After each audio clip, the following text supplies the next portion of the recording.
Moi, Tervetuloa. hoje a gente vai falar se é verdade que a Finlândia combate fake news e a gente vai para a biblioteca para ver isso. Talvez você já tenha se deparado com essas notícias aqui no Brasil há um tempinho atrás. Então assim, vamos dar uma olhada se é verdade isso mesmo, se realmente aqui é ensinado a combater fake news, como que isso é feito ou não. Mas para isso a gente vai dar uma olhadinha então na biblioteca e procurar informação sobre algumas coisas. Aqui na Finlândia já se falou que a biblioteca é a instituição mais perto de uma utopia que uma sociedade já criou. Aqui na Finlândia a filosofia da biblioteca é que ele não é só um depositório de informação, mas uma sala do bairro local e da cidade, onde tu pode fazer várias outras atividades de graça. Então vamos ver como é que é.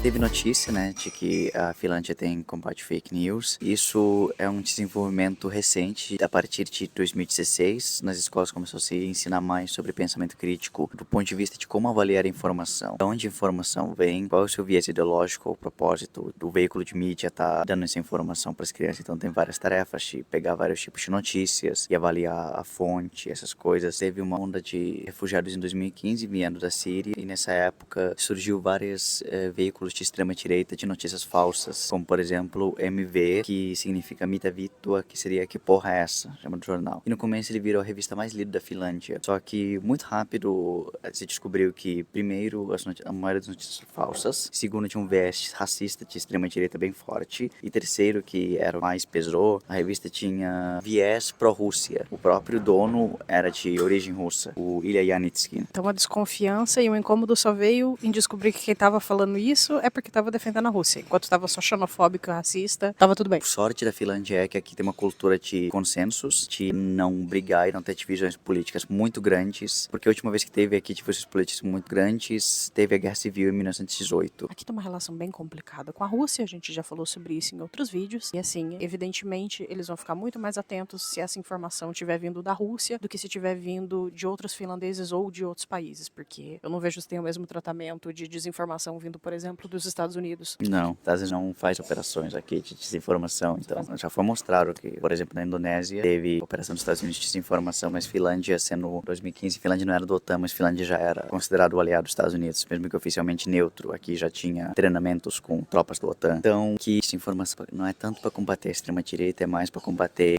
operações de informação da Rússia contra a Finlândia. Eu acho que isso é uma coisa que é importante lembrar, que quando a gente fala de combate a fake news, a gente não tá falando de combate à extrema-direita, não são sinônimos. As fake news são uma ferramenta que é amplamente utilizada, tá, pela extrema-direita, mas você combater somente essa desinformação e a fake news, porque desinformação e fake news também são coisas diferentes, mas você combater somente fake news, você não tá combatendo só a extrema-direita. Eles têm outros meios para cooptar pessoas, para além disso.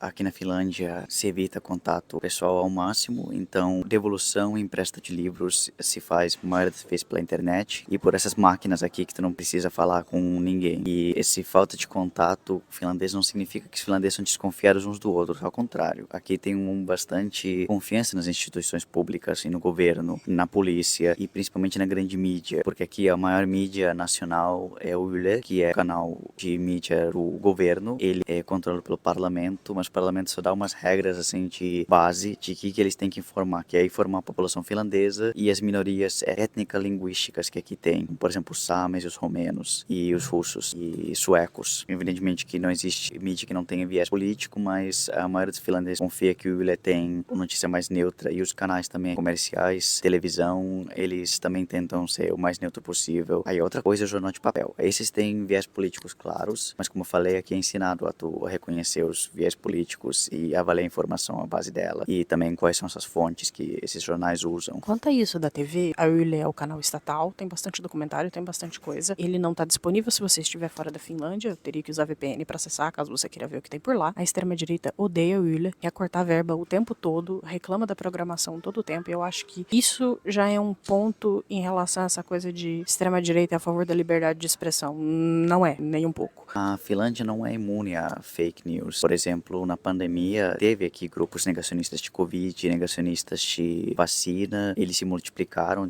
mas nos seus protestos teve só centenas de aderentes. Porque, como eu falei, aqui se confiava no governo bastante, de que suas medidas eram baseadas na ciência. E aqui se fez limitações rígidas no inverno, que é a época que as doenças se alastram mais, e no verão se liberava. E direto quando a pandemia acabou, esses grupos se dissolveram, porque nada que eles falaram de microchips, controle governamental, de chinês, de pontos e outras coisas horríveis, de morte em massa, aconteceu. Principalmente porque os jornais noticiavam absolutamente tudo o que acontecia, né, no quantos mortos, e publicavam debates de diferentes cientistas de quais são as melhores medidas. E aqui também tem uma tradição de consultar especialistas acadêmicos sobre alguma situação política. E essa coisa de finlandês confiar nas instituições não significa que eles são obedientes ao governo ou que eles só consomem o que o governo fala. Porque, por exemplo, nesse momento, o governo é de direita, ele apoia as ações de Israel na Gaza, mas como essa pesquisa aqui mostra, a maioria dos finlandeses não apoia Israel, apoia a libertação da Palestina e o cessar-fogo. Isso porque a mídia aqui, em geral, ele mostra os dois lados do conflito e entrevista especialistas acadêmicos. Além de que a comunidade árabe e a comunidade muçulmana é bem grande aqui também, né? E assim, eu acho que tá bem difícil para conseguir passar pano com o que Israel tá fazendo. E assim, aí vai falar, nossa, mas se a população é contra, então por que continuam tomando essas medidas? Por que não obedece o povo? Pois é, exatamente, porque os governantes não estão lá para governar a favor do que a população quer. Eles estão dentro dos próprios interesses, da mesma maneira com que é aí no Brasil, ou você tá satisfeito em ficar aspirando fumaça enquanto o país pega fogo. Eu acredito que não. A maioria é contra, sim, tem manifestação, tem protestos, a gente viu várias manifestações pró-Palestina, mas isso não necessariamente se converte em ações daqui do país, politicamente, em relação a boicote e coisa do tipo. Que não tem exatamente fake news, assim tanto. Aqui a extrema-direita usa mais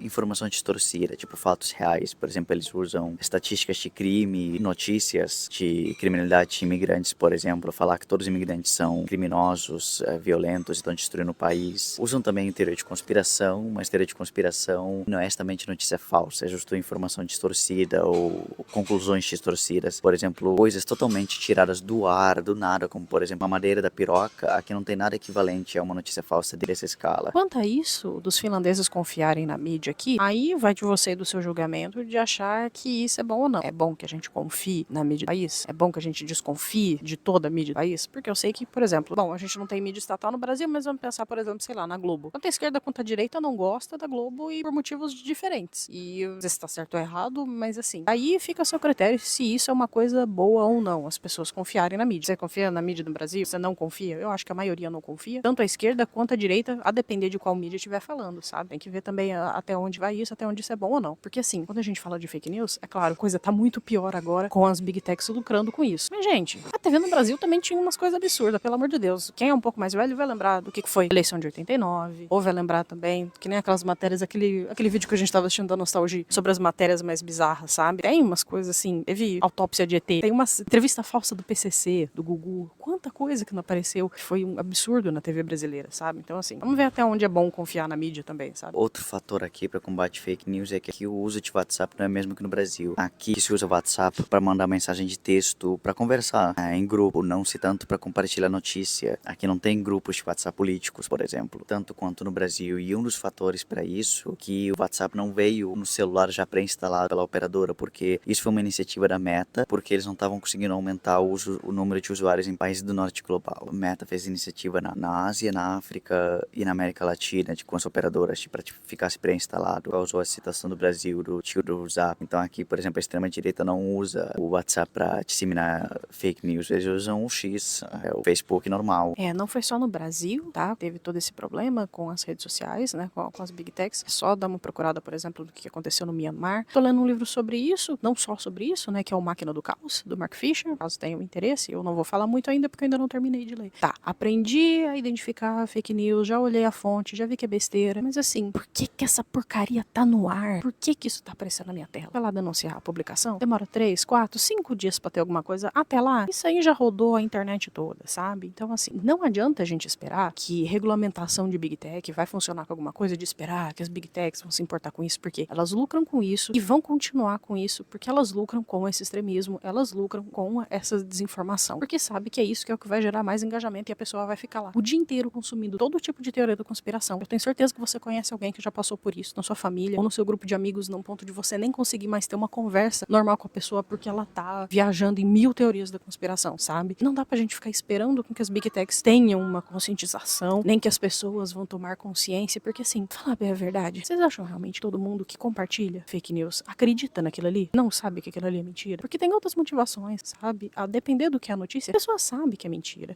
E não faz diferença na hora que ela vai compartilhar ou não. Nessa parte de biblioteca aqui é uma ajuda, porque aqui tu pode, como vocês vão ver nessas imagens, acessar a internet aqui de graça e ler jornais e revistas de diferentes persuasões, por exemplo, de direita, de esquerda. Então aqui se incentiva um consumo eclético de informação. Eu acredito também que as pessoas aqui acessem menos redes sociais de uma forma geral, porque talvez tenha outras opções de lazer. Como vocês podem ver nessa biblioteca aqui, que tem bastante coisa para fazer, mas também tem lugar ao ar livre, tem outras coisas com que você simplesmente pode conversar, ainda que eles não conversem muito, mas tem lugares com que você pode conhecer pessoas e conversar, do que muitas vezes você ficar trancado num apartamento de 28 metros quadrados, numa cidade gigantesca só olhando pra uma tela o dia inteiro. Sabe aquele meme do se você desligar o computador, esse problema continua existindo? Porque tem muita coisa que a gente fica fritando a cabeça que só tá ali na tela do computador, sabe? Eu acho que aqui parece ter bem menos isso. Claro que as pessoas têm redes sociais e tal, usam bem menos, principalmente com foto, ninguém tira foto de nada aqui, mas muito natural que o brasileiro sempre foi um dos que mais usou rede social. Isso desde os tempos, acho que do Orkut, sabe? Sempre foi os que mais acessaram,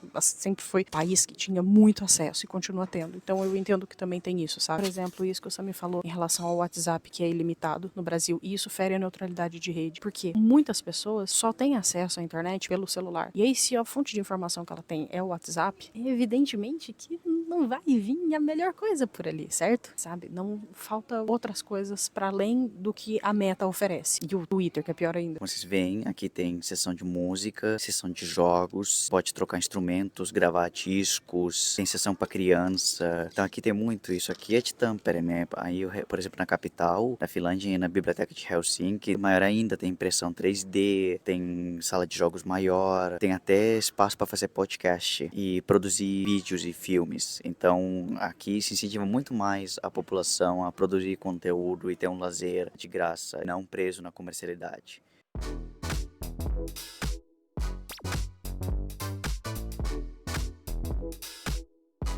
Nessa biblioteca também tem um café e a gente pediu bolo, café e croissant. O bolo é vegano, então tem opções veganas aqui na Finlândia sempre, a maioria dos lugares tem. E dá pra ver que tem até sorvete, então, e diferentes balas. E isso aqui tudo deu 13 euros. E esse foi o nosso vídeo. Lembrem de deixar um like, lembrem de compartilhar, lembrem de comentar o que vocês acham do modelo finlandês de combater fake news, o que vocês acham da situação no Brasil. Caso vocês tenham interesse em saber mais sobre as Big Techs e como elas interferem no processo democrático e entre outras questões em outros países, aí tem aqui o Máquina do Caos. Caso você esteja com pressa e não esteja conseguindo ler nenhum livro, tem também a versão audiobook do Delete Suas Redes Sociais agora mesmo. E também, se você ainda estiver interessado também em relação ao combate das fake news, tem esses vídeos aqui, que são canais que a gente recomenda. E digam nos comentários o que vocês acham a respeito disso. Já passaram por um processo de perder alguém para essa lavagem cerebral da internet? Me conta, escreve aqui nos comentários, tá certo? E é isso, Nakemi.